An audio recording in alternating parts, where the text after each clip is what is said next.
ठाकरेंचा नाद करायचा नाही, कारण एक हाक दिली आणि लाखोंची तरुणाई मुंबईत रस्त्यावर उतर.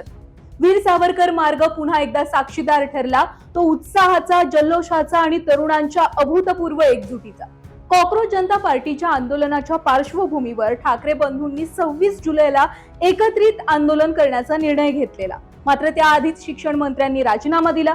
शिक्षण मंत्र्यांच्या राजीनाम्यानंतर ठाकरे बंधूंचं आंदोलन हे अर्थात स्थगित झालेलं असणार, हाच सगळ्यांचा समज होता. पण दोन्हीही ठाकरे बंधूंनी म्हणजेच उद्धव ठाकरे आणि राज ठाकरे या दोघांनी सुद्धा त्यांच्या नियोजित आंदोलनाचं स्वरूप बदललं आणि 26 तारखेच्या आंदोलनाला जल्लोष सभेचं रूप दिलं.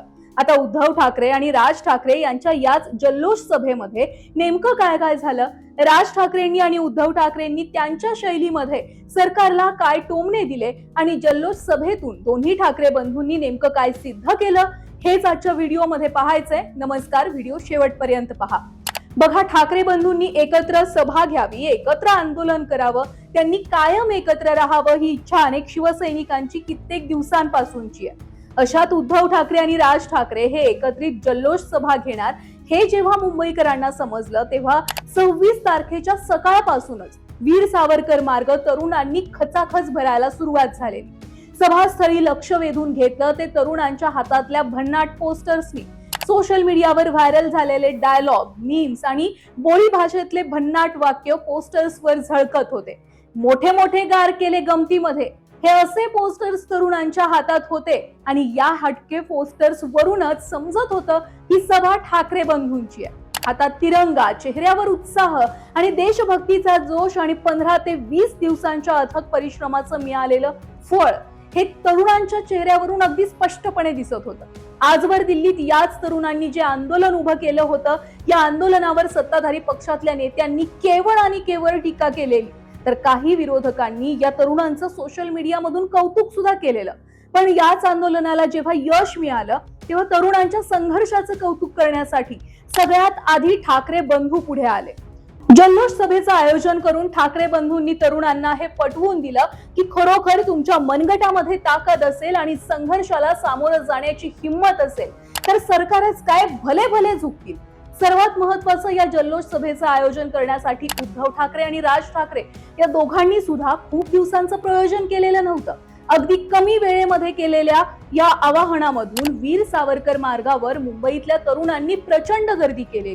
या जल्लोष सभेसाठी उद्धव बाळासाहेब ठाकरे पक्षाचे नेते आदित्य ठाकरेंनी तरुणांना आवाहनासाठी व्हिडिओ केलेला आणि त्याच आवाहनाला प्रतिसाद देत हजारो विद्यार्थी आणि युवक जल्लोष सभेला दाखल झालेले. बरं, या सभेचा सर्वात भावनिक आणि चर्चेचा क्षण ठरला तो म्हणजे उद्धव ठाकरे आणि राज ठाकरे यांची एकत्र एंट्री.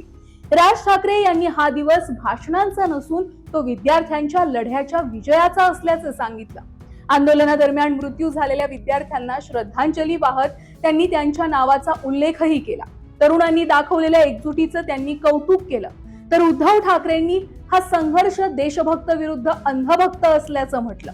सभेमध्ये सहभागी झालेल्या प्रत्येक तरुणाचं त्यांनी अभिनंदन केलं. विद्यार्थ्यांच्या लढ्यामुळे सरकारला निर्णय बदलावा लागला असा दावा केला. तसेच बेरोजगारी, पेपरफुटी, अर्थव्यवस्था आणि केंद्र सरकारच्या धोरणांवर उद्धव ठाकरेंनी प्रचंड टीका केली. उद्धव ठाकरे म्हणाले की निवडणुका खड्ड्यात गेल्या, पण आता देशातल्या लोकांची मनं पेटली आहेत आणि हीच पेटती ठिणगी कायम ठेवायची आहे. आता बघा, ठाकरे बंधूंनी या जल्लोष सभेमधून नेमकं काय सिद्ध केलं.